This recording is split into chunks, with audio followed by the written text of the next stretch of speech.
আজকেও same position, জানি না কবে ঠিক হবে। আজকেও মিস্ত্রিকে ফোন করে রাগারাগি করলাম, সে বলল যত রাতি হোক আজকে তোমার ঠিক করে দেবো। ঘরে এসি চলছে, লাইট ফ্যানের লাইন নেই। কি আশ্চর্য ঘটনা, তাই না?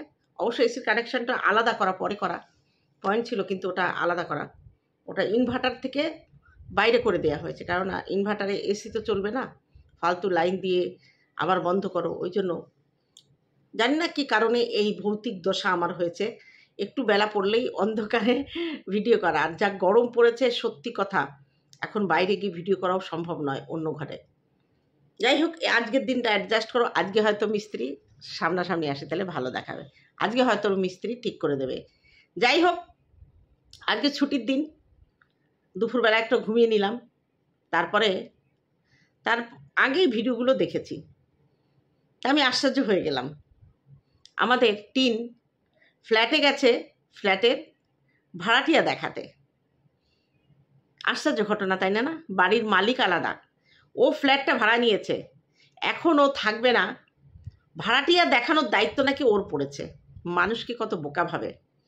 ফ্ল্যাটটা সত্যিও রেখে দিয়েছে, ফ্ল্যাটও ভাড়াও দেবে না, ওই ভাড়াটিয়া দেখে দেখে ওর মাস কেটে যাবে। মানুষকে মিথ্যে বলেছে। কই, ফ্ল্যাটের জিনিসপত্র নিয়ে তো কোনো কথা, যেটা টাইটেল লেখা হয়েছে দেখলাম না তো কিছু। তার ফ্ল্যাটের জিনিসপত্র নিয়ে নাকি মানুষের চিন্তা থাকবেই তো চিন্তা। কারণ তুমি বলছো আমি ফ্ল্যাটটা ছেড়ে দিয়েছি, ফ্ল্যাটের চাবি তোমার কাছে, আবার মাঝে মাঝে এসে খুলছো, বলছো আমি ভাড়াটিয়া দেখাচ্ছি, আবার জিনিসপত্র বের করছো না। আশ্চর্য না? তোমার জিনিসপত্র তোমাকে তো আজ না হোক কাল বের করে নিতে হবেই, এবং তুমি ফ্ল্যাট যেদিন ছেড়ে দেবে সেদিন তোমার জিনিস নেওয়াটা দেখাবে, তবেই আমরা বিশ্বাস করবো, নইলে বিশ্বাস করব না। কারণ প্রত্যেকটা কথার মধ্যে মিথ্যাচারিতা আছে। খুব কষ্ট হচ্ছে বাইরে, তাই না? এসির মধ্যে থাকতে, এসি গাড়িতে চড়তে রাজরানী এখন ভিখারির মতো রাস্তায় ঘুরে ঘুরে বেড়াচ্ছে। ও বলে আজকে গরম, এতদিন এতটা গরম ছিল না। কালকে তো কোর্ট থেকে আসার পথে একই কথা বলছিলে, প্রচণ্ড গরম, 42 ডিগ্রি চলছে, আমাদের এখনও গরম। তার মধ্যে দিয়ে কাজে কর্মে বেরোতে হয়। কিন্তু যদি সবসময় আহা কি গরম, আহা কি গরম, আহা কি গরম এগুলো করতে থাকি, গরমটা আরও বাড়ে। কে শুনবে গরমের কথা? প্রত্যেকটা মানুষই গরমে গরমে কষ্ট পাচ্ছে। যাই হোক, ফ্ল্যাটে ভূত ঢুকেছে, ভূত। তোমার ফ্ল্যাটে ভূত বাস করছে, তোমাকে ফ্ল্যাট ছাড়া করার জন্য ভৌতিক কাণ্ড ঘটছে। লাইট একবার করে পক পক পক পক করে লাইট জ্বলছে, ওটার মধ্যে ভূত আছে, পেতনি চেপেছে। নইলে ইলেকট্রিশিয়ান এসে ঠিক করে দেবে, আর বারবার ওই লাইট জ্বলবে আর নিভবে, এটা তো ভালো কথা নয়। কিরে টিন, ভূতি কোনোদিন তাড়া করছে নাকি, যে ভূতির ভয়ে ফ্ল্যাট ছাড়ে পালাইতেছিস? ফ্ল্যাটও ছাড়েনি, ও ছাড়বেও না। ওর প্রয়োজন যখন ও ফ্ল্যাটে গিয়ে থাকবে, ওর যখন প্রয়োজন ও ফ্ল্যাটে গিয়ে থাকবে। ও দুপুর থেকে ভিডিওটা শুরু করলো। কোন দিন মামুনি তুমি সকাল থেকে ভিডিওটা শুরু করো? তোমার ভিডিওর প্রত্যেক দিনের একটা কাহিনী। হ্যালো বন্ধুরা, দুপুর থেকে ব্লগটা শুরু করলাম। মর্নিংয়ে কবে শুরু করেছো মনে পড়ে? মর্নিংয়ে তুমি শুরু করতে পারবে না, কারণ তুমি ঘুম থেকে ওঠোই 12টার সময়, শ্বশুরবাড়ি উঠতে 10টার সময়, এখন সেখানে 2 ঘন্টা লেট। আরে বাপের বাড়ি তো না উঠলেই বা কী আছে, যখন উঠবো তখন খাবার পাবো। খাবার দাবার রান্না করে নিয়ে তো বসে আছে শ্বশুর মা। শাশুড়িও বসে থাকতেন, এবং যে টিনের সাপোর্ট করছে সেও জানে, সেও 3-4টে ভিডিও করেছিল। ওই যেদিন কণিকার বাড়িতে যাবে তাকে নিয়ে নেগেটিভ ভিডিও করেছিল, যে কণিকার বাড়িতে তুমি কি করে যাচ্ছ। তখন কণিকা চরিত্রহীন ছিল, আমাদের কাছে নয়, এই ধবলির কাছে। যাই হোক, তখন ও নিজেই বলেছিল যে সকালে ঘুম থেকে উঠে কি করো তুমি, ওঠার আগে তোমার শাশুড়ি রান্নাবান্না সব হয়ে যায়। আমার স্পষ্ট মনে আছে, জানি না ওর মনে আছে কিনা, ভিডিওগুলো ডিলিট করে দিয়েছে না আছে, যদি ডিলিট না করে খুঁজলে পাওয়া যাবে। বলেছিল যে তুমি ঘরের বউ, তুমি এত বেলায় ঘুম থেকে ওঠো কেন, তুমি ওঠার আগে তোমার শাশুড়ির কাজকর্ম হয়ে যায়। সেই ভিডিওগুলো জানি না আছে কিনা, 2-3টে ভিডিও করেছিল। তখন শাশুড়ির কি প্রশংসা, ওই শিলা দিদির খুব প্রশংসা করেছিল। আর এ যেহেতু কণিকার বাড়ি গেছিল, একে উত্তম মাধ্যম ধুয়েছিল। কিরে ধবলি, ভিডিওগুলো আছে না গেছে একটু বলিস, নইলে ভিডিওগুলো তুলে এনে আরেকবার পাবলিকের কাছে দেখাস যে তখন তুই কি বলেছিলি, তার পরবর্তীকালে তুই পুরো উল্টে গেলি। যাই হোক, এই ভিডিওটা ওকে নিয়ে নয়, মনে পড়ে গেল হঠাৎ, তাই বললাম। তা সেদিন লেকচার মেরেছিল এই আমাদের টিন, যে কেউ কারোর সঙ্গে মিশলে কারোর মতো হতে পারে না, সত্যি পারে না, সত্যি পারে না। কণিকার কোনো অংশে তুমি কোথাও যাও না। ওই মেয়েটা একটা কি বলবো, হ্যান্ডিক্যাপ স্বামীকে নিয়ে যেভাবে সংসার করছে, ওর শরীরে ওর শারীরিক মানসিক চাহিদা নেই নেই ও সন্তানের জন্য সংসারে পড়ে আছে, সন্তানের জন্য। শ্বশুর নেই, শাশুড়ি, ননদ, স্বামীকে নিয়ে দিব্য আছে। ও থাকছে কি করে, যেটা তুমি পারলে না। ও সংসারের সমস্ত কাজ নিজে হাতে করে, মাঝে মাঝে ক্লান্ত হয়ে পড়ে, হাঁপিয়ে দেয়, বলে আর ভালো লাগছে না। কিন্তু ওই সংসার ছেড়ে যাওয়ার কথা কণিকা কখনো ভাবে না। তার কাছে গিয়েছিলে তার ডাকে সাড়া দিয়ে, এখন মনে পড়ে না? তখন বলেছিলে আমি আমার মতো, আমার এই পরিবর্তন কোনোদিন হবে না। ভুলে গেছো কথাগুলো, তাই না? বাড়িতে, বাপের বাড়িতে বসে যেভাবে তুমি জীবন কাটাচ্ছ, আর যেভাবে তোমার গতি প্রকৃতি, তোমার শেষ বয়সের শেষের জীবনের কথা একবারও কি ভাবছো? নিজের জন্য ভাবো। তোমার জীবনে কি আছে? তোমার ছেলেকে যখন তুমি ত্যাগ করতে পেরেছো, তুমি সবাইকে ত্যাগ করতে পারবে। তোমার কষ্ট কোথাও নেই। নিজের জন্যে ভাবো। ডিভোর্স দিয়ে নিজের মতো করে সংসার করো, বিয়ে করো, কিংবা বিয়ে ছাড়াই তুমি নিজে একা বাপের বাড়িতে তোমার মতো করে বাঁচো, যা করে হোক বাঁচো। এইভাবে ঝুলিয়ে রেখে নিজের জীবন, নিজের তো সব কিছুই হচ্ছে, কারণ তোমার জীবনে তো কিছু বাকি নেই। তোমার জীবনে আপাতত পাওয়ার কিছু নেই, সব কিছু তুমি তোমার ইচ্ছে মতো গুছিয়ে নিয়েছ। এবার আসি সন্দীপের কথা। সন্দীপ তার টাইটেলে আজকে বলছে ডিভোর্স, মানে ডিভোর্স দেবে না, এরকম একটা দিয়ে টাইটেল লিখেছে। তা সন্দীপ ডিভোর্স কিন্তু চেয়েছিল টিন, তুমি কিন্তু চাওনি। তুমি ডিভোর্স দেবে না বলে মুভ করেছিলে কেসটায়। ডিভোর্স দেবে না বলে হয়তো তোমাদের সেখানে তখনকার সিচুয়েশন অন্যরকম ছিল, তারপরে তুমি ডিভোর্স দিতে রাজি হলে। মিউচুয়াল ডিভোর্সের জন্য হয়তো তোমাদের উকিল অ্যাপ্লাই করেছিল, আমি জানি না ঠিক। তা তখন কিছু শর্তের খাতিরে তোমাদের ডিভোর্সটা হয়নি। তুমি যে শর্ত দিয়েছিলে টিন সেগুলো মানতে পারেনি, কিংবা টিন যে শর্ত দিয়েছিল টিন মানতে পারেনি। এখন টিন বলছে আমি ডিভোর্স দেব না। দেখো, ডিভোর্সের অ্যাপ্লাইটা কিন্তু টিন করেছিল। সে যদি বলে ডিভোর্স দেব না, তাহলে কিন্তু ডিভোর্স হবে না। ওই কেসে অন্তত, ওই কেস ফাইলে অন্তত হবে না। তোমাকে নতুন করে কেস ফাইল করতে হবে ডিভোর্সে, এবং সেখানে তোমাকে প্রমাণ করতে হবে যে তোমার বউ চরিত্রহীন। তুমি যদি এটা প্রমাণ করতে পারো যে টিন চরিত্রহীন, অবশ্যই ডিভোর্স তুমি পেয়ে যাবে, অবশ্যই পাবে। আইন শুধু এখন মেয়েদের জন্য নয়, ছেলেদেরও বলার সুযোগ আছে। তাই ওই কেসের ওপরে ভিত্তি করে তুমি ডিভোর্সের আশায় বসে না থেকে তোমার উকিলের সঙ্গে পরামর্শ করে যেসব এভিডেন্স তোমার কাছে আছে সেগুলো দেখিয়ে তুমি যদি ডিভোর্সের অ্যাপ্লাই নতুন করে করতে পারো, হয়তো তোমার ডিভোর্সটা হবে। কারণ টিন নিজে যা করবে তোমাকে সেটা করতে দেবে না, নিজে যেটা খাবে তোমাকে সেটা খেতে দেবে না, নিজে যেভাবে বাঁচবে তোমাকে সেভাবে বাঁচতে দেবে না।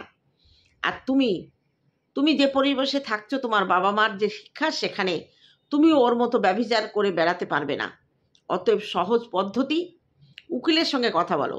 যদি এই কেসে ও ডিভোর্স নাই দিতে চায়, তুমি তোমার মতো করে এভিডেন্স জমা দিয়ে আলাদা করে ডিভোর্স ফাইল করতে পারো। জানি না তুমি কতদূর কিভাবে কেস চলছে আমি বুঝতে পারছি না। আর আমরা আইনের লোক নয়, তবুও কিছুটা প্রত্যক্ষ অভিজ্ঞতার ফলে এই কথাগুলো তোমাকে বললাম। দেখো, কিষাণু দিন দিন বড় হয়ে গেল, কি সুন্দর মোটর সাইকেল চালাচ্ছে, এবং পেছনে একদম সাওয়ারি তুলেছে। তার হয়তো পিসি হয়, ওটা হয়তো তার পাড়াতে তো পিসি হয়, কিংবা আত্মীয় কেউ হবে। ওই বাচ্চাটা মেয়েটাকে পিসি পিসি করে ডাকে। কিষাণু সত্যি দেখতে দেখতে কত বুঝদার, কত বড় হয়ে গেল।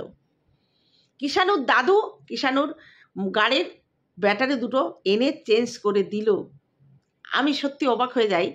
এই কিষাণুর দাদু সব সময় তার নজর কিভাবে তার নাতি ভালো থাকবে, তার নাতির কোনো রকম কোনো প্রবলেম হতে দেবে না। সন্দীপ বাবা হলে কি হয়, নিজের ছেলেকে সঠিকভাবে মানুষ করতে তিনি পারেননি অভাবের জন্য। এখন তো অভাব নেই, সময় আছে, জ্ঞান আছে, সেই সময় জ্ঞান এগুলো সব কিছুই তিনি নাতির উপর প্রয়োগ করেন এবং কিষাণুকে প্রকৃত মানুষ তৈরি করার প্রচেষ্টা চালিয়ে যাচ্ছে। স্যালুট জামাইবাবু আপনাকে। আপনি একজন গৃহশিক্ষকের মতো কিষাণুর জীবনটাকে গড়ে দিচ্ছেন। জানি না সন্দীপ তার ছেলের চিন্তা নিয়ে অনেক ব্যস্ত, অনেক চিন্তিত। সে চাইছে যে একজন গৃহশিক্ষক সে রাখতে পারে, রাখতেই পারে তার ছেলে।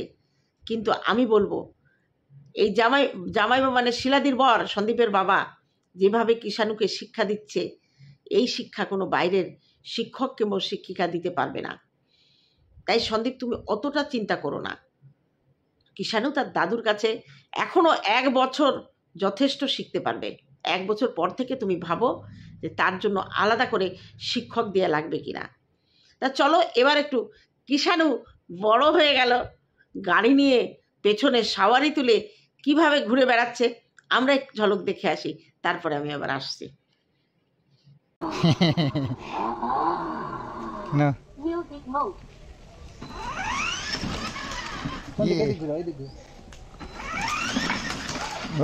পেছনে নাও, পেছনে।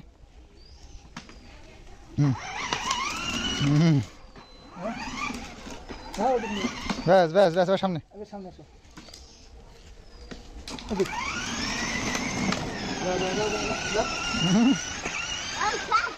চল।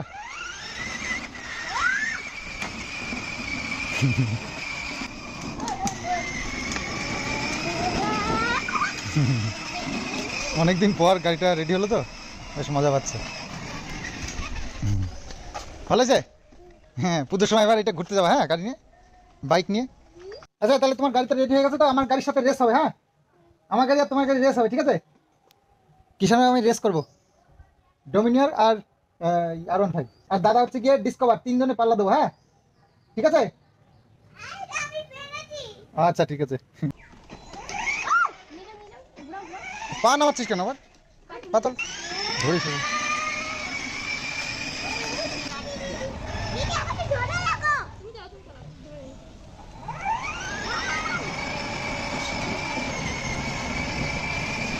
দেখতে দেখতে আমাদের কিষাণু সত্যি বড় হয়ে গেল। এত কায়দা করে মোটরসাইকেলটা চালাচ্ছে, মনে হচ্ছে কত বড়, এবং পেছনে একজন সাওয়ারি তুলে নিয়েছে। আমি না মাঝে মাঝে অবাক হয়ে যাই, এই বাচ্চাকে ফেলে কি করে ওর মা চুপচাপ আছে। যার নারীর টান টনটন করে সেই মা পারে ছুটে এসে ছেলেকে বুকে জড়িয়ে ধরতো, কোনো আইন কানুন কিছু মানত না। ও আইনের দোহাই দিয়ে ছেলেকে ত্যাগ করেছে, এখন সুপ্রিম কোর্ট, এই কোর্ট সেই কোর্ট, এইসব কোর্ট করে বেড়াচ্ছে। কোন কাজে কোন কোর্টে যাচ্ছে কিছু বলছে না।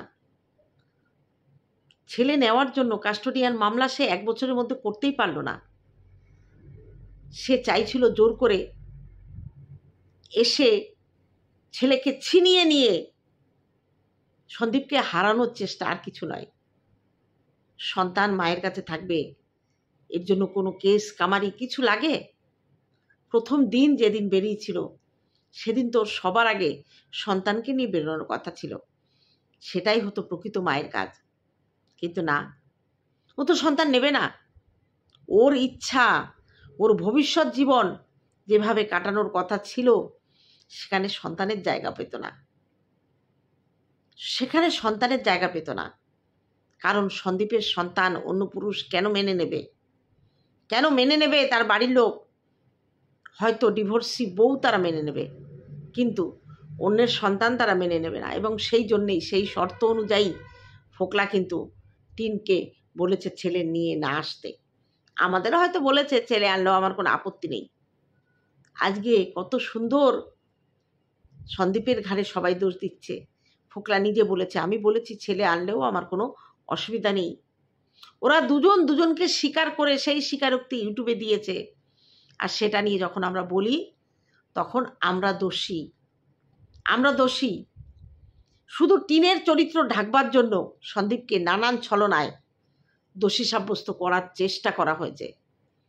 অনেক পেছনে পেছনে অনেক প্রক্রিয়া চালিয়েছে সন্দীপের সঙ্গে কারো নাম জুড়ে দেওয়ার জন্য।